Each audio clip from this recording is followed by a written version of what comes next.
안녕하세요. 김기사의 전기 내비게이션의 김명진입니다. 지난 시간에는 우리가 전력과 전력량에 대한 차이를 배웠습니다. 전력이라는 것은 순시값의 개념이고 전력량은 여기에 시간의 개념을 더한 거라고 했었죠. 오늘 우리가 공부해 볼 주제는 바로 도체와 절연체입니다. 전기가 흐를 수 있는 도체와 전기가 흐르지를 못하게 하는 절연체, 이 둘의 차이점과 서로의 특성, 그리고 여기서 좀 더 나아가 절연 계급과 기준 충격 절연 강도에 대한 이야기를 함께 해보고자 합니다. 그럼 강의를 시작하도록 하겠습니다.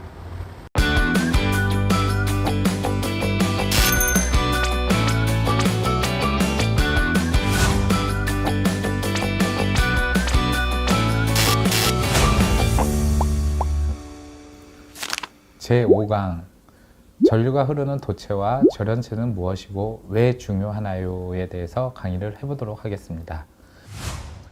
여러분들은 잘 아시다시피 그 전기가 흐르는 길은 따로 정해져 있습니다. 그냥 여기저기에 전류가 흐른다면은 우리가 지금같이 이렇게 전기를 편리하게 사용할 수 없고 오히려 위험한 존재로만 인식을 하게 되죠. 당연히 아시다시피 전류가 흐르는 공간의 대표적인 것으로서는 전선이 있는데, 이 전선이라는 것의 특징이 뭐냐면은 전류가 흐르는 공간이 있고 전선에서도 전류가 흐르지 못하는 공간이 있습니다. 그래서 우리가 안전하게 전기를 사용할 수 있는 것은 전선에 있는 전류가 흐르지 못하는 공간으로 전류가 더 이상 빠져나오지 못하기 때문에 그렇습니다. 그리고 비단 전선뿐만이 아니라 전류가 흐를 수 있는 공간은 여러 가지가 있는데, 이제 이런 공간에 대해서도 서로 한번 이야기를 나누면서 하나둘씩 배워보겠습니다. 먼저 도체와 절연체의 개념에 대해서 이야기를 해보겠습니다. 도체라고 하는 것은 영어로 이제 컨덕터라고 하고요. 전기가 통하기 쉬운 물질을 말할 수 있습니다. 거의 모든 금속, 그러니까 우리가 말하는 이 전선 속에 있는 구리뿐만이 아니라 이 철로 된 그냥 철도 그렇고, 그리고 하다못해 금과 은에서도 전기가 흐르고요. 또 이제 전기를 좀 공부해 보신 분들은 아시겠지만 알루미늄 전선도 있어서 알루미늄에서도 전기가 통합니다. 이렇게 모든 금속에서는 전기가 통하고, 이렇게 전기가 흐르기 쉬운 물질을 그 도체라고 합니다. 이 컨덕터라는 개념도 이때 제대로 좀 보시는 게 좋을 것 같고요. 그리고 이제 절연체에 대해서 알아보겠습니다. 도체 반대말을 예전에는 부도체라는 말을 많이 썼습니다. 즉 전기가 흐르지 못하니까 부도체다 그랬는데, 예전에는 그런 말을 많이 썼지만 최근에 와서는 이제 그러기보다는 절연체라는 말을 많이 합니다. 절연이라는 단어 우리 많이 들어보셨죠? 특히 뭐 남녀간에 서로 이제 뭐 아예 연을 끊는 걸 갖고 절연 뭐 그런 얘기도 많이 하는데, 그와 비슷하게 이제 전기가 잘 흐르지 못하는, 거의 막는다고 보시면 돼요. 그런 것을 이제 보통 절연체라고 합니다. 대표적인 거는 지금 제가 이렇게 강의를 하는 이 책상에 있는 나무 같은 경우도 대표적인 절연체가 될 수 있고요. 뭐 종이, 유리, 고무, 그러니까 금속 소재가 아니라면 대다수가 거의 절연체다, 이렇게 생각하시면 되겠습니다. 강의 초두에 말씀드렸다시피 이 전선을 이제 보통 이제 절연전선이라는 표현을 씁니다. 왜냐하면은 전선도 무조건 절연전선만 있는 게 아니라 이 나전선이라고 해서 아예 절연체가 없는 전선이 있어요. 그래서 그것과 구분을 하기 위해서 절연전선이라는 단어를 쓰는데, 절연전선을 이렇게 딱 잘라가지고 이 단면을 보면은 가운데 이제 구리라고 하는 그 심선이라거든요. 이 구리 부분으로 전류가 흐르고, 그리고 이제 그 겉에 이렇게 피복, 이게 이제 비닐 소재로 되어 있는 것이 절연체로 되어 있습니다. 그게 왜 그러냐면은 구리 심선을 통해서 전류는 흘려보내는데, 그렇다 해서 전류가 흐르는 그 전선에 사람이 닿거나 혹은 어디 이렇게 됐을 때 전류가 이게 사람에 닿으면 감전이 되잖아요. 감전이 아니더라도 어디 뭐 금속판 같은 데 대면은 그쪽으로 전기가 새갖고 큰 사고가 날 수 있거나, 그래서 전류가 새서 나가지 못하도록 절연체로 이렇게 싸고 있습니다. 그래서 전류가 흐르는 구리 쪽은 도체, 그리고 그 전선 자체의 구리 심선을 보호하는 피복은 절연체로 되어 있습니다. 그리고 좀 전에도 얘기했다시피 절연체가 없는 전선을 나전선이라고 합니다. 여기서 보면은 베어 컨덕터라 써있는데, 이 베어라는 게 이제 헐벗은 것, 뭐 그런 걸 많이 얘기하잖아요. 그러니까 그 구리 심선이 그대로 헐벗은 채로 있는, 피복이 따로 이렇게 감싸지 않은 형태, 이런 걸 말하는데, 그러면은 이 위험하기만 한 나전선을 어디서 쓰길래 굳이 만들까요? 뭐 말 그대로 원가 절감을 하기 위해서 피복 입히는 거 돈 아까워서 그냥 그걸 빼고 나전선을 제작하는 건가요? 하는데, 비닐이나 이런 것이 이제 굉장히 열에 약하잖아요. 근데 전류는 흘려 보내야 되는데 비닐 자체가 녹아버리면 전기 화재가 있으니까 이럴 때는 아예 비닐을 없애는 경우가 있습니다. 그래서 이 전기로, 그러니까 화로 같은 거 있거든요. 이런 데에서의 내부 전선 같은 경우는 아예 비닐을 없앤 나전선 형태로 쓰고 있다. 그러니까 일반적이진 않지만 사용 용도가 있기 때문에 나전선도 제작이 되고요. 또 그게 아니면 이제 접지라고 이제 나중에 자세히 말씀드리는데, 접지 같은 데에서도 나전선을 활용하는 경우가 있습니다. 그래서 흔하지는 않지만은 나전선을 활용하는 데가 있다. 당연하지만 이 나전선의 전류가 흐를 때는 사람이 닿으면 감전 위험이 있기 때문에 가능한 그 나전선은 이제 인체가 접촉 못하는 곳에다가 설치를 하는 경우가 많습니다. 그리고 우리나라가 뭐 반도체 강국이다 뭐 그런 이야기 많이 하시잖아요. 우리나라의 이제 수출 대기업의 큰 이제 그 효자라고 할 수 있는 반도체라는 것이 완전 새로운 단어가 아니라 도체와 절연체의 중간의 성질을 갖고 있다. 그러니까 도체인 같이 전류를 흐를 수 있게 하면서도 그와 동시에 전류의 흐름을 방해하는 절연체의 그런 어떤 기능 같은 걸 갖고 있는 걸 반도체라 한다. 영어로도 보시면 이 세미컨덕터라고 나오는데, 이 셈이라는 게 절반을 이야기하고 반은 도체고 반은 절연체다. 그러니까 뭐 쉽게 말씀드리면 하이브리드 같은 거죠. 이도 아니고 저도 아니고 뭐 우리 짬짜면 뭐 그렇게 이야기하듯이. 근데 사실 이 전자에서는 반도체를 가지고 굉장히 이제 중요시 여기는데, 이 우리가 공부하고자 하는 전기에서는 그냥 도체와 절연체의 중간 정도의 이 어떤 그 기능을 갖고 있다, 이렇게 이해를 하셔도 전기를 이해하는데 크게 어려움은 없습니다. 그런데 자, 우리 몸이 감전이 돼요. 근데 여러분들 이렇게 피부 같은 거 만져보시면은 쇠붙이가 아니잖아요. 쇠붙이도 아닌 금속도 아닌데 왜 우리 몸은 감전이 될까요? 비단 우리뿐만이 아니라 이 동물들도 감전이 될 수가 있잖아요. 그 이유가 무엇이냐면은, 사람이나 동물은 몸에 매우 적은 양의 소금 성분, 나트륨 같은 게 있잖아요. 우리가 뭐 음식을 먹으면서도 들어갈 수가 있고, 이런 나트륨이 있기 때문에 전해액 상태가 되어 이온에 의해 전류가 흐른다. 이게 무슨 얘기냐면은, 수학에 진짜 뭐 어떤 성분도 전혀 없는 물을 증류수라고 하는데, 이 증류수 상태에서는 전류가 흐르지가 않아요. 나중에 이제 건전지의 원리에 대해서는 제가 사실 강의를 하게 될 때 자세히 말씀드리겠지만은, 결국에는 이 소량의 나트륨 때문에 그 전해액의 상태가 된다는 것은 이제 전류가 흐를 수 있는 상태로 바뀐다는 거거든요. 그렇게 되는 것을 갖고 이제 이온화라고 하는데, 그렇기 때문에 우리 몸은 쇠붙이가 없어도 이 소량의 나트륨이 있어서 전류가 흐를 수 있는 거고, 마찬가지로 동물들도 마찬가지로 몸에 약간의 이 소량의 나트륨이 있기 때문에 전기의 감전이 될 수 있는 겁니다. 그래서 중요한 게 뭐냐면은, 전기 작업을 할 때 우리가 땀 흘리는 것을 굉장히 이제 조심하라, 이게 감전될 위험이 있다, 감전되다가 크게 다친다, 이런 이유가, 땀 자체가 우리가 이제 운동하다가 땀 같은 걸 본의 아니게 좀 먹게 되면은 좀 짭짤한 맛 같은 게 느껴지는 게, 이게 몸에 있던 이 나트륨 성분이 배출이 되는데, 이 나트륨 때문에 이 전류가 흐르기 쉬운 상태, 이온화가 되는 상태가 되거든요.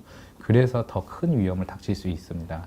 그리고 이제 그 물속에 사는 물고기 중에 그 전기뱀장어 같은 물고기들, 다 이런 애들도 그 바닷가에 살잖아요. 그 바닷물은 기본적으로 나트륨이 많죠. 짜니까. 그래서 더 이 전기뱀장어 같은 경우는 이 천적을 죽이기 위해서 감전을 시킬 수 있는 것도, 그 바닷물이 순수한 증류수가 아닌 기본적으로 염분을 포함한 물이기 때문에 전류를 흘려보내서 감전을 시킬 수 있다, 이렇게 이해하시면 되겠습니다. 전류가 흐를 수 있는 공간, 그 물질을 도체, 그리고 흐르지 못하게 하는 것을 절연체라고 이야기를 했지요. 그와 동시에 이제 우리가 공부할 것은 고유저항이라는 것에 대해서 좀 알아둘 필요가 있습니다. 저항이라는 것을 우리가 이제 첫 시간 때 배웠죠. 전류가 흐르는 것을 방해한다. 그렇다면 고유저항이라는 것이 무엇일까요? 이 우리가 이제 고유라는 단어를 좀 쓸 때가 있습니다. 뭐 어떤 고유값은 무엇이다, 뭐 이런 때도 쓰이고. 근데 이제 그게 이제 본래부터 가지고 있는 그 특유의 저항값, 이걸 고유저항이라는데, 이게 도체라도 전류를 흐를 수 있게 하더라도 약간의 저항이 있어요. 이거는 우리가 수없이 얘기했잖아요. 오음의 법칙이라는 것을 통해서 우리가 전압 강화를 얘기할 때, 전선의 자체에도 저항이 있다. 아니, 전류를 흘려보내는데 당연히 그래도 흘려보낼 수 있지만, 저항이라는 거는 방해를 할 뿐이지 아예 막지는 않거든요. 그렇기 때문에 이 구리에서도 구리 나름대로의 저항값이 있습니다. 구리뿐만이 아니라 앞서 언급했듯이 이 전류를 흘려보낼 수 있는 대부분의 금속체는 다 저항값이 있어요. 그게 이제 저항값이 높으면 그만큼 전류를 흘려보낼 수가 있기에 어렵기 때문에 가능한 그걸 사용하진 않고, 가능한 저항값이 낮으면서 전류를 흘러보낼 수 있는 것을, 전선의 어떤 그 전류를 흘릴 수 있는 구리 같은 것, 이런 것을 채택하는 이유가 그것 때문이죠. 그 고유 저항은 단순히 이렇게 딱 주어지는 게 아니라 공식이 있습니다. 바로 여기서 보면은 R은 로 곱하기 A분의 L 이라는 건데, 여기서 R이라는 거는 우리가 많이 봤죠. 바로 저항을 말합니다. 그리고 여기에서 나오는 로, 이게 그리스어 소문자인데요. 이 로라는 게 바로 고유 저항입니다. 그러니까 그 물질이 가지고 있는 고유의 저항값, 그 특유의 저항값을 바로 로로 표현하고요. 이 A라는 것은 앞으로도 이제 우리가 전기 공식에서도 많이 볼 수 있는데, A는 대부분 면적을 이야기를 합니다. 근데 이제 무조건 면적이라고 얘기할 수는 없는 게, 이 공식에서의 A가 면적을 이야기할 때 많지만 단위로서 A는 암페어죠. 이렇게, 그러니까 공식에서 쓰이는 기호와 그리고 단위에 대해서 정확하게 우리가 이해를 못하는 상태에서는 공식은 계속 나오는데 더 어렵게 느껴질 수가 있거든요. 하다못해 이걸 보고도 이 A가 그냥 암페어 아니야 해갖고 전류를 누르시는 분들이 있는데, 절대 아닙니다. I가 전류이지, 여기서 A는 전선의 단면적, 즉 전선의 굵기를 말하는 것이고요. L이라는 것은 이제 우리가 많이 아는 길이, 영어로는 length가 되겠죠. 여기서 따서 L, 즉 이 저항이라는 것은 고유 저항에서 무엇을 곱한 값이냐, 바로 단면적분의 길이를 곱한 값이다. 자, 그리고 우리가 첫 강의에서 얘기했죠. 이렇게 분수가 있으면은 분자는 비례, 분모는 반비례. 즉, 이 저항값이 커지기 위해서는 길이가 길어야 된다. 뭐가? 전선의 길이가 길수록 저항값이 커진다. 반면 전선의 단면적, 굵기라는 것이 굵으면 굵을수록 저항값은 떨어진다. 왜냐? 반비례 관계니까. 그래서 저항값을 낮추기 위해서라면은 당연히 이 전선의 단면적을 더 굵게, 더 굵은 전선을 사용하고 길이는 짧게 하라. 근데 이 고유 저항값은 쉽게 바뀌기가 어렵죠. 왜냐? 그 특유의 그 해당 물질의 저항값이기 때문에 그렇습니다. 그래서 이거는 아예 그 물질을 바꾸지 않는 한 고유 저항값은 변하기가 어렵고요. 그 고유 저항의 단위는 좀 복잡할 겁니다. 옴, 닷, 제곱밀리미터 퍼 미터. 물론 이렇게 단위를 복잡하게 읽는 사람은 없기 때문에 이렇게 간단하게 쓰고, 이걸 가르쳐 옴미터라고 씁니다. 이게 일반 그냥 우리가 말하는 저항이 그냥 단위로 옴을 쓰는 것과 다르게 미터가 들어간다는 것. 고유 저항의 단위는 그렇고요. 그리고 이제 여기서 보면은 가격도 저렴하고 고유 저항값이 낮은 구리가 전선에서 도체로 활용한다. 이거는 뭐 우리가 일반인들도 대다수가 알 겁니다. 왜 구리를 쓰냐 그러면은, 일단 가격이 상대적으로 저렴합니다. 이게 뭐 언제까지나 상대적으로 저렴하다는 것은 뭐 금이나 은에 비해서 저렴하다는 거지, 구리 자체가 싸지는 않아요. 더군다나 뭐 최근에는 이제 뭐 전 세계적으로 원자재가가 이렇게 상승하게 되면은 구리값이 가장 또 잘 오르거든요. 그래서 전류가 잘 흐르면 물질, 즉 그 고유 저항값이 낮으면서도 가격이 상대적으로 저렴하기 때문에 구리를 많이 사용하는 거고, 그리고 이제 구리 전선이라 하더라도 연동선과 경동선으로 이렇게 나눠집니다. 이 연동선과 경동선, 이거는 이제 우리가 전기 자격증을 공부하시는 분들도 많이 접하는데, 당장 뭐냐 이렇게 물어보면 이해하시기 어려우신 분들이 많아요. 연동선이라는 것은 우리가 이제 실내에서 많이 볼 수 있는 전선입니다. 지금 이 공간 같은 경우 전선들이 전부 다 벽 속에 있거나 천장 속을 다녀서 눈에 안 보이지만, 그 현장에서 IV 전선이라고 하는 게 있어요. 이 전선의 특징이 뭐냐면, 우리가 이제 작업하다 구부리거나 좀 휘게 하는 것이 쉬워요. 그러니까 이 연동이라는 단어를 쉽게 생각하면 연한 동이다. 그냥 그렇게 말랑말랑하게 쉽게 이렇게 구부릴 수 있으니까 작업하기도 좋고, 그럼 이거는 일반 동에다가 이제 열 처리를 해가지고 좀 말랑말랑한 느낌이 되거든요. 그래서 작업하기도 쉽지고, 이 전선의 또 장점 중에 하나가 그 고유 저항값이 좀 더 낮아요. 그러니까 그만큼 전류를 잘 흘려보낼 수 있다. 이것도 장점이 되죠. 대신 가격이 좀 비싸요. 한번 열 처리도 해야 되는 그런 과정이 있고 하니까. 그래서 보통 우리가 실내에서 흔히 보이는 전선들은 이런 연동선이라 그러고, 이 연동전선의 고유 저항값은 58분의 1 옴미터다. 뭐 이렇게 보시면 됩니다. 연동선은. 그리고 경동선은 무엇이냐? 경동선, 가벼운 동선인가 이렇게 생각할 수 있는데, 이 경동선은 이제 실내에서는 잘 보기 힘들고, 우리 그 전봇대에서 이렇게 집으로 들어오는 전선 자체의 DV 전선이라고, 그 파란색과 녹색 선이 이렇게 이제 트위스트 형식으로 이렇게 들어오는 전선이 있어요. 이 전기 작업하시는 분들은 알겠지만 이 전선이 같은 구리 전선인데도 되게 뻑뻑하게 느껴지실 거예요. 그러니까 잘 휘지도 않고 뭔가 이렇게 힘으로 하자니 부러질 것 같고, 이렇게 이 열 처리가 안 된 전선을 경동선이라 그러는데, 이 경동선은 연동선보다 가격은 좀 더 쌉니다. 그런데 고유 저항값이 좀 더 높아요. 그만큼 연동선 대비 전류를 흘려보내는 게 조금 더 힘들다. 이 경동선의 고유 저항값은 55분의 1 ohm다. 그리고 이제 전선이 구리로만 되어 있는 게 아니라 알루미늄으로 되어 있는 경우가 많아요. 우리 알루미늄 하면 가장 흔하게 볼 수 있는 게 그 어떤 음료수 같은 거 캔으로 많이 쓰이잖아요. 보면은 굉장히 가볍고, 그리고 뭔가 좀 잘 우그러지는 느낌 같은 거. 근데 이런 알루미늄 소재 자체도 전선으로 쓰일 때가 있습니다. 물론 집에서는 많이 안 쓰이고요. 대표적인 게 이제 송전선로 같이 엄청나게 많은 전력을 보낼 때, 그걸 송전선로에도 쓰이고, 배전선로, 전봇대 같은 데에서도 알루미늄으로 씁니다. 그게 이제 얼핏 보기에는 검은색으로 보여서 알루미늄으로 못 느끼는데, 그건 당연히 피복이 덮여져 있기 때문에 그 피복 색깔의 검은색으로 해서 못 느끼지만은, 실제로 이게 전봇대에 있는 이 전선 같은 경우를 딱 이렇게 잘라서 들어보면 구리 전선에 비해서 굉장히 가볍습니다. 그런데 왜 알루미늄을 쓰냐 그러면은, 일단 고유 저항값 자체는 구리보다는 높아요. 이게 무슨 얘기냐면은, 구리 전선보다는 저항이 높기 때문에 전류를 잘 흘려보내지 못해요. 근데 가성비가 너무 좋아요. 가격이 저렴하단 말이에요. 제가 오늘 아침에 이렇게 인터넷으로 그 원자재 가격을 검색해 보니까, 구리 시세가 알루미늄보다 무려 몇 배가 더 비싸냐면은 4.2배가 더 비싸더라고요.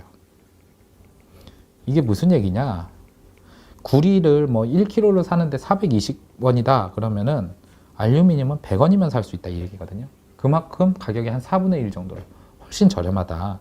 비용도 비용이지만 더 큰 문제는, 구리는 상당히 무겁습니다. 우리 그 전기 공사하시는 분들은 아실 거예요. 이렇게 전선 이게 놀 한 2개, 3개 정도는 이제 뭐 끄럭저럭 꺽꺽 들고 가는데, 4개부터는 이제 자기가 나이를 느껴진다 그러잖아요. 아우, 나 옛날에 이런 것도 들었는데 이제는 힘 빠져서 못 들어. 구리 전선이 생각보다 많이 무거워요. 근데 알루미늄 전선은 상대적으로 엄청 가볍습니다. 우리 알루미늄 캔을 생각하시면 돼요. 이렇게 가벼운 게 왜 좋냐면은, 송전솔로 같이 이제 철탑과 철탑 사이가 멀잖아요. 근데 여기에 전선이 무겁게 되면은 그만큼 송전탑이 버텨야 되는 하중이 많아지죠. 단순한 하중뿐만이 아니라 이제 송전솔로 같은 경우 바람도 많이 불면은 그만큼 그 하중으로 인해서 송전탑에 굉장히 무리를 많이 주게 됩니다. 그래서 가볍게 만드는 게 굉장히 중요를 해요. 무겁게 만들면 무겁게 만든 만큼 그 철탑의 구조물도 더 튼튼히 지어야 되고 더 크게 지어야 되기 때문에 공사비가 많이 들게 되죠. 그래서 가벼운 전선을 쓰는 이유가, 그 바람 같은 게 불어서도 그만큼 철탑에 하중을 덜 주기 위해서도 있고, 가격도 저렴해서, 그래서 이렇게 송전선로를 비롯해 배전선로, 전봇대 같은 데에서도 많이 활용이 되고 있다. 알루미늄의 고유 저항값은 35분의 1 정도입니다. 네. 그리고 이제 고유 저항을 좀 더 이해를 하기 위해서 물질별로 고유 저항값을 우리가 알면 되겠습니다. 이제 딱 보시면은 이제 구리, 이 수치가 여기서 보면은 이쪽으로 갈수록 저항값이 낮은 거예요. 보면은 1.6에 10에 마이너스 8제곱. 반면에 이제 그 고유 저항값이 높다고 하는 것, 대표적인 니크롬 같은 경우는 1.09지만은 10에 마이너스 6제곱이거든요. 그러니까 일로 갈수록 위로 갈수록 저항값이 낮고, 아래로 갈수록 저항값이 높은데, 실제로는 은이 이제 물질 중에 가장 고유 저항값이 낮지만은, 은을 갖고 우리가 전선을 활용하면 그 전선값이 얼마나 비싸겠습니까? 그래서 은으로 전선을 활용하는 경우는 아예 없는 것은 아니고, 일반 전기공사보다는 이제 그 전자제품 내에 조금씩 들어가는 경우는 있어도, 대다수 이제 전기공사나 아니면 전기가 흐르는 곳에는 구리를 많이 사용하고요. 그리고 좀 전에 송배전선로에서 이야기했듯이 그 알루미늄 같은 경우도 고유 저항값이 구리보다는 좀 이렇게 높지만은, 그래도 전반적으로 가성비도 좋고 고유 저항값도 낮기 때문에 이렇게 활용을 합니다. 금 같은 경우는 우리가 이제 일반적으로 전기공사 현장에서 누가 금 갖고 이렇게 전선을 하냐, 금전선, 말 그대로 전선값이 금값이네 이렇게 나와서 아무도 안 쓸 텐데, 금을 쓰는 경우가 의외로 있어요. 오디오 같은 거에 취미를 두시는 분들은 아실 거예요. 이제 헤드폰 같은 거나 아니면 어디 연결하는데 금도금이 돼 있다는 것을 많이 보고, 또 그 금도금 자체를 굉장히 이제 좀 어떤 장점으로 이렇게 특징 중에 하나로 뭐 이렇게 얘기를 하는데, 금의 특징을 쫙 보면은 구리보다는 저항값이 높아요. 그러니까 저항이 높다. 이게 뭐 좋은 거 아니지 않냐? 전류를 흘려보내는 것이 많게 되는 건데 왜 굳이 비싼 금을 이렇게 도금을 해가지고 가격 올려 받으려는 거냐? 속된 말로 좀 있어 보이게 하려고 금도금을 하는 거냐, 이런 건데, 이건 이제 오디오가 취미이신 분들은 잘 아실 게 이제 임피던스라는 개념이 나올 거예요. 이 임피던스라는 거는 쉽게 말하면 저항과 비슷한 거예요. 교류에서의 임피던스는 전류에 흐르는 것을 방해를 하는 건데, 전류를 흘려보내는 것이 쉽다는 것이 무조건 좋지 않을 때가 분명히 있어요. 대표적인 게 오디오 같은 경우는 그 볼륨을 올린다는 것이 결국 그만큼 전류를 흘려보낼 수 있다는 건데, 우리가 볼륨을 올리면 올린 만큼 소리가 커진과 동시에 어떤 게 있냐면은 같이 따라오는 잡음, 즉 노이즈도 커진단 말이에요. 그럼 어느 정도 이 잡음을 좀 제어를 하려면은 적절한 저항값을 만들어야 되는데, 즉 전류의 흐름을 좀 방해를 해야 되는데, 그러기 위해서는 일반적으로 구리를 쓰는 것보다 금을 쓰는 게 금 자체가 저항이 있잖아요. 그러니까 그만큼 임피던스, 저항을 높게 한다. 그래가지고 이어폰 같은 경우는 보통 이제 만들 때 임피던스 값을 16옴 정도로 만드는데, 우리가 귀에다 딱 들어가는 그 헤드폰 같은 경우는 32옴을 기준으로 만듭니다. 그게 임피던스 값을 왜 올리냐면은 그만큼 소리를 올리더라도 그만큼 잡음을 걸릴 수 있기 때문에. 그래서 우리가 이어폰으로 음악을 듣는 것보다 헤드폰으로 음악을 듣는 게 더 음질이 좋다 느껴지는 게, 단순히 뭐 이 귀를 꽉 싸고 있고 그만큼 헤드폰 유닛이 커서 그런 것 뿐만이 아니라, 실질적으로 그 귀로 들어오는 잡음 자체도 이어폰보다 많이 걸러지기 때문에 더 큰 소리를 들어도 더 선명하게 들을 수 있는 것입니다. 그래서 오디오 하시는 분들은 이런 거에 굉장히 좀 민감해 하시다 보니까 뭐 금도금이 돼 있니 안 돼 있니 이렇게 따지시는 분들도 많고요. 그리고 여기서 우리가 도체 중에 하나 알아야 게 이제 니크롬이라는 게 있습니다. 니크롬 같은 경우는 대표적으로 이 전기난로에서 가장 많이 쓰는데, 그 전기난로를 딱 키면은 이제 처음에는 아무 색깔도 없다가 좀 시간이 지나면 빨갛게 되면서 이제 따뜻한 열기가 올라오잖아요. 이 빨갛게 올라오는 부분이 바로 니크롬입니다. 니크롬의 특징은 도체입니다. 일단 전류를 흘려보낼 수 있고요. 저항이 굉장히 높은 편입니다. 구리나 뭐 금이나 알루미늄에.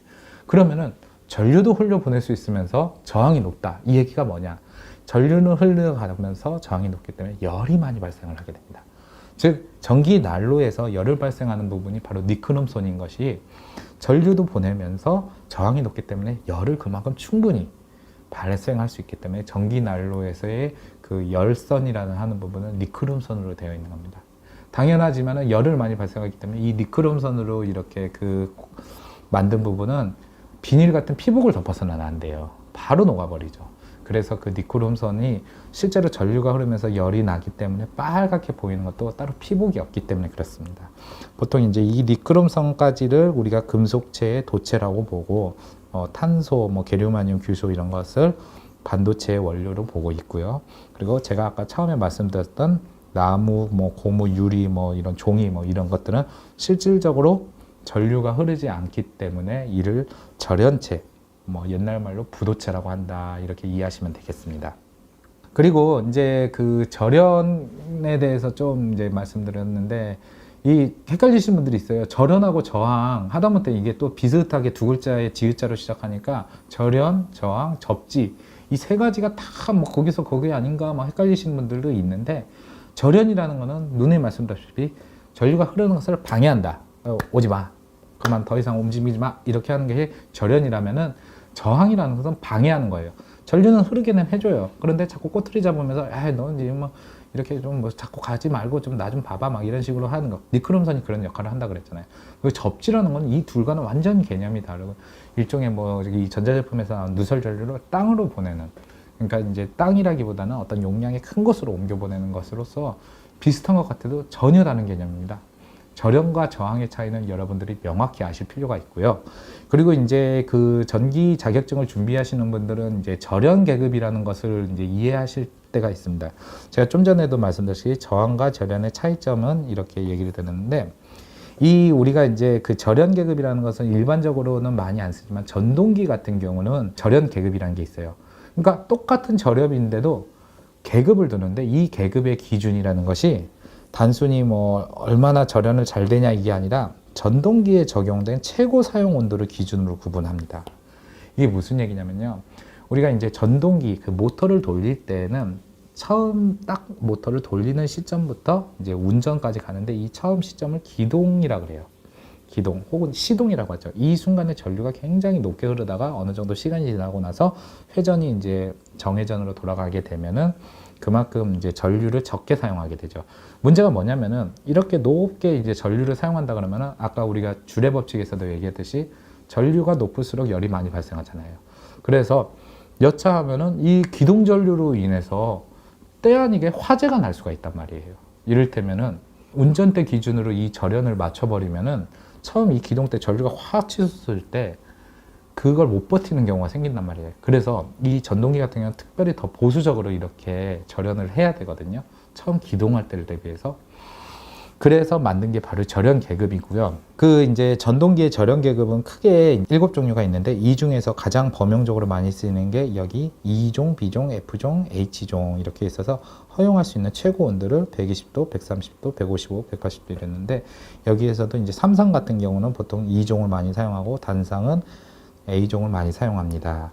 그게 어디에서 이런 걸 볼 수 있냐면요. 이제 그 전동기도 명판을 이렇게 보시면은 전압이 있고 전류가 있고 이렇습니다. 여기서 잘 보면은 뭐 우리 전압, 전류 이런 거는 대충 이제 충분히 얘기해서 알잖아요.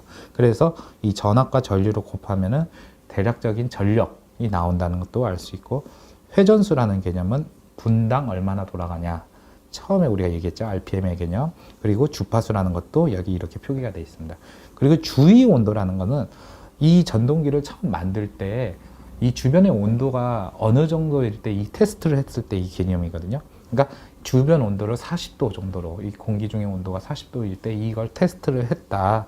그랬을 때 절연 등급이 여기 보면은 조금 잘 없는데 B등급. 자, B종이다 그러면은 130도까지 버틸 수 있게 만들었다. 즉, 이 전동기는 순간적으로 기동 전류가 확 치솟아도 그때 생기는 열이 130도까지 올라가더라도 전동기가 고장나지 않게 이렇게 만들었다 이 얘기입니다. 그렇다면 우리가 궁금할 수가 있어요. 아니 왜 전동기는 이렇게 회전하는 것이 전기를 많이 먹을 수 있는데 처음 이렇게 돌아가는 순간에 전기를 많이 먹나요? 계속 돌리는 게 더 힘들지 않을까 하는데 우리가 이제 그 관성이라는 것을 배울 때가 있어요. 그 뭐 버스 같은 걸 타는데 출발하려고 그러면 몸이 뒤로 가고 멈추려고 그러면 앞으로 쏠리는 게 이 인간이라는 몸이 그 자리에 그대로 있으려고 하고 어떤 움직임에 있어서의 따라가려고 안 하다 보니까 그걸 우리가 관성이라 그러잖아요. 그래서 뭐 그 자리에 가만히 있으려고 하는 그런 성질 때문인 거고 그 관성을 이기기 위해서는 충분하게 힘이 돌아가야 합니다. 마찬가지로 전동기도 이렇게 모터가 돌아가기 전에는 멈춰 있잖아요. 이 자체가 멈춰 있는데 그걸 이제 순간적으로 돌리려고 그러면은 멈추려고 하는 힘보다 훨씬 세기 때문에 순간적으로 전류를 많이 흘려보낼 수밖에 없습니다. 즉, 처음 회전하려고 하는 것 자체가 힘들지 어느 정도 회전이 붙고 나서 돌아가는 순간에는 크게 전류를 많이 쓸 일이 없다. 이런 개념을 꼭 알아두셔야 합니다. 마찬가지로 우리가 그런 얘기도 하잖아요. 자동차를 보면은 연비가 좋게 하려면은 고속도로에서 정속으로 주행을 하라. 즉, 돌아가는 속도가 일정하면은 기름을 그만큼 적게 먹으니 고속도로가 연비가 좋은데 우리가 시내에서 주행하면은 가다 서다 밀려도 쓰고 신호가 있어도 쓰고 또 가고 서도 이러면 연비 안 나온다는 거 뭐 운전하시는 분들 모두 공감하는 게 가다 서다 한다는 것은 계속 우리가 관성을 이겨내려는 힘을 쓰기 때문에 그만큼 연료를 많이 소비하는 것입니다. 반면에 고속도로에서는 굴러가는 힘대로 그대로 굴러가게만 하면 돼서 상대적으로 에너지를 적게 쓰는 거고요. 그래서 이 전동기 같은 경우는 기동 전류가 운전 전류보다 많이 쓰인다. 이제 뒤에 가서 전동기 이야기할 때 자세히 얘기했지만 이거는 굉장히 중요하고 우리가 전기 공사를 할 때 전동기를 쓴다면은 이 기동 전류 같은 것도 어느 정도 생각을 해서 설계를 하는 것이 굉장히 중요합니다. 그 다음에는 이제 전기 자격증을 공부하시는 분들이 이제 이론으로 나온 것 중에 기준 충격 절연 강도라는 게 있습니다. 이게 이제 Basic Impulse Insulation Level 해서 보통 빌이라는 말을 쓰는데요.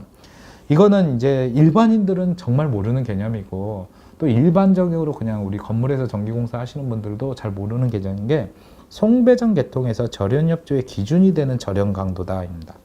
아까 우리가 전동기에서 절연 계급을 나타냈는데 이번엔 또 절연 강도라는 개념이 나오네요. 이 기준 충격 절연 강도의 크기는 선로 예자가 가장 크고 콘덴사 그리고 변압기, 피레기 사실 저도 이제 그 전기 자격증을 준비할 때 이 기준 충격 저련 강도가 뭔지도 모르고 그냥 죽어라 외웠던 것 같아요. 그러면은 기준 충격 저련 강도에 대해서 좀 더 자세히 알아보겠습니다. 기준 충격 저련 강도를 이해하기 앞서서 우리가 이제 아까 송배전선로에서 이야기가 나온다 그랬는데, 송전선로라는 거는 쉽게 말씀드리면은 발전소부터 변전소까지 가는 그 전기라고 보시면 돼요. 여기에 사용되는 전압이 이제 우리나라에서 가장 많이 쓴 게 1호사라고 하는 게 있는데, 이게 154kV, 보통 또 이런 말을 안 해요. 쉽게 말씀드리면 15만 4천 볼트거든요. 이 정도의 전기를 많이 쓰고 그 외에 뭐 345도 있고 765도 있고 이렇게 됩니다. 근데 이제 1호사를 기준으로 기준 충격 저련 강도를 재보면은, 그 여기서 말하는 1호사라고 하는 게 이제 그 15만 4천 볼트가 이게 바로 공칭 전압입니다. 공칭 전압은 우리가 앞서 제가 말씀드렸다시피 그 전선로를 대표하는 선간 전압이다 이렇게 얘기를 드렸는데, 그러면은 이 1호사를 이걸 통해서 먼저 이제 저련 계급을 구해 볼게요. 왜냐하면은 우리가 말하는 기준 충격 저련 강도를 재기 위해서는 5 곱하기 저련 계급 플러스 50kV다 이렇게 나왔는데, 먼저 저련 계급을 재기 위해서 여기에 공칭 전압의 1호사를 이렇게 대입하게 되면은 140이 나오게 됩니다. 그러면 저련 계급이라는 게 140이라는 거죠. 그리고 기준 충격 저련 강도를 구하기 위해서 저련 계급에 140을 대입하면은 5 곱하기 140 플러스 50. 자, 5에서 140을 곱하게 되면은 700이 되죠. 700에서 50을 이렇게 더하게 되면은 750이 됩니다. 즉, 기준 충격 저련 강도 빌값은 750이 되는데, 이 빌값을 적용하는 것이 바로 변압기가 됩니다. 이 변압기라는 것은 우리가 단순히 전압을 뭐 올리거나 내리거나 하는 것도 있지만은, 어떻게 보면은 이 전기의 설비의 모든 뭐 차단기고 뭐고 이런 게 이 변압기를 보호하기 위해서 존재한다 할 정도로 전기 설비 중에 가장 중요합니다. 실제로 이제 그 전기실 같은 데에서도 가장 뭐라 그래야 되나 귀하게 여기는, 뭐 꿀단지 같이 여기는 것이 변압기고, 실제로 이 변압기의 역할은 매우 매우 중요하기 때문에 변압기가 터졌다는 것은 정말 끔찍한 일을 발생할 수 있기 때문에 변압기를 최우선적으로 생각을 하고, 그러다 보니 이 기준 충격 저련 강도도 이 변압기를 기준으로 이렇게 되죠. 방금 전에 우리가 구한 기준 충격 저련 강도가 750kV가 나왔잖아요. 그걸 토대로 이렇게 기준 충격 저련 강도를 쟀는데, 여기서 중요한 게 선로애자라고 하는 것이 굉장히 높습니다. 선로애자라는 것이 무엇이냐 그러면은, 자, 우리가 보통 이렇게 이제 송전탑이 있다고 보면은 여기 전선들이 이렇게 쓱쓱쓱 지나가고, 이 전선들을 지지를 해주는 그게 바로 애자입니다. 이 애자가 없이 바로 이게 송전탑, 즉 철탑에다가 전선을 이렇게 통과를 시키게 되면은 아마도 전류가 흐르다가 그 철탑을 타고 땅으로 가든지 아니면은 그 송전탑 근처에 있는 사람에게 흘러서 감전을 시키든지 하기 때문에 굉장히 위험하죠. 그렇게 되면 기껏 발전소에서 열심히 전기 만들어 봐야 그냥 다 사라져 버리게 되기 때문에, 이를 지지함과 동시에 이 철탑으로 전기가 들어올 수 있지 않게 해주는 역할 자체가 애자가 하는 역할입니다. 그러려면 이 애자가 어떻게 보면 가장 군대로 말하면 최전방에서 싸우는 녀석이잖아요. 그렇기 때문에 충분히 이것을, 이 철탑을 보호하기 위해서 가장 보수적으로, 즉 그 어떤 버틸 수 있는 전압을 높게 잡아야 됩니다. 그래서 920kV, 즉 92만 볼트 정도로 이렇게 선로 애자를 만들고, 그 다음으로 콘덴서, 그 다음에 차단기, 단로기, 계기형 변류기, 부싱, 이런 식으로 계단식으로 어떤 것은 가장 높게 저련 강도를 주고, 그 다음으로 좀 낮추고 해서 무조건 뭐 이렇게 경제성 생각 안 하고 저련 강도를 최고로 하는 것보다는 그 중요성, 그리고 얼마나 최전방에 있느냐에 따라서 이렇게 다르게 주었다. 쉽게 말씀드리면은, 우리 뭐 남자분들은 군대 갔다 오셔서 알겠지만은 최전방이 보급이 잘 된다 이런 얘기를 들어보셨을 것 같아요. 저는 이제 뭐 부대 위치 자체는 전방이지만 제가 하던 일은 이제 직접 전투부대가 아니라 비전투부대, 수송부대에 있다 보니까 좀 그런 게 있더라고요. 최전방에서 싸우는 군인들한테는 뭐 군장이고 뭐고가 소위 말하는 A급의 가장 신제품을 주고 가장 튼튼한 걸 준 반면에, 저같이 비전투부대에 있는 이런 사람들한테는 옛날에 쓰던 거 그냥 다시 재활용하게 쓰고 뭐 그렇게 좋지 않은 제품 주고 이러는 것도, 이게 다 이게 알고 보면 모두 다 좋은 제품을 주면은 참 좋겠지만은 현실적으로 국방비라는 예산이 있고 그걸 다 드릴 수는 없잖아요. 마찬가지로 이 저렴 강도도 최고로 좋게 하면 다 좋겠지만은 그러기에는 경제적으로 그렇게 이제 효율적이지 못하기 때문에 가장 최전방에 있는 애자한테는 가장 보수적으로 가장 높은 전압에서도 버틸 수 있게 설계를 하는 반면에 변압기를 기준으로 그 중요성에 따라서 이렇게 그 버틸 수 있는 전압 자체를 서로 다르게 준다. 이렇게 생각하시면은 이해하시기가 쉬울 거라 생각합니다. 그래서 이 기준 충격 저렴 강도는 일반적으로 전기공사를 하시는 분이나 아니면 그냥 일반인들은 잘 모르는 개념이지만은 전기 자격증을 준비하시는 분들은 이걸 토대로 시험 문제 같은 게 나올 수 있으니까 이 개념을 이해를 하시면은 굳이 머리 아프게 외우실 필요 없이 그냥 자연스럽게 이해하시리라고 봅니다. 오늘 우리가 배운 도체와 절연체에 대해서 어떠셨나요? 어떻게 보면 전기에서 가장 중요한 건데 조금 이렇게 깊게 들어가다 보니까 절연 계급도 나오고 기준 충격 절연 강도 같은 것도 나왔죠. 다음 강의 때는 전기의 어떻게 보면 가장 그 허들이라고 할 수 있는 RLC 회로에 대한 이야기를 해보고자 합니다. 어려운 내용이지만은 반복해서 듣다 보면은 이해하실 수 있으니까 즐겁게 시청해 주시기 바라고요. 오늘 강의는 여기까지 하겠습니다. 예, 시청해 주셔서 감사합니다.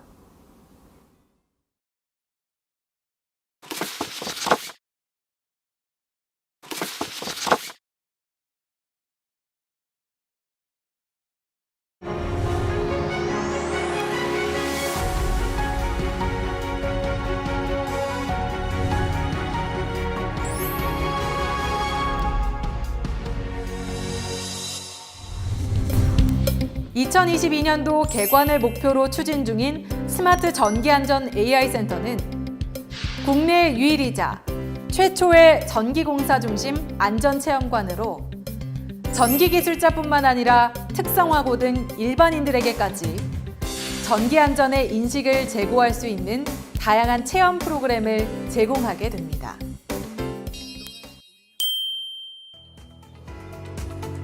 생명처럼 소중한 안전의 가치를 바탕으로 전기공사인의 삶과 함께해온 한국전기공사협회 안전기술원은 현장에 한 번 더, 기업과 한 발 더, 현장 중심의 사고와 기업의 눈높이로 늘 가까이에 있겠습니다. 당신의 안전이 우리의 우선순위입니다.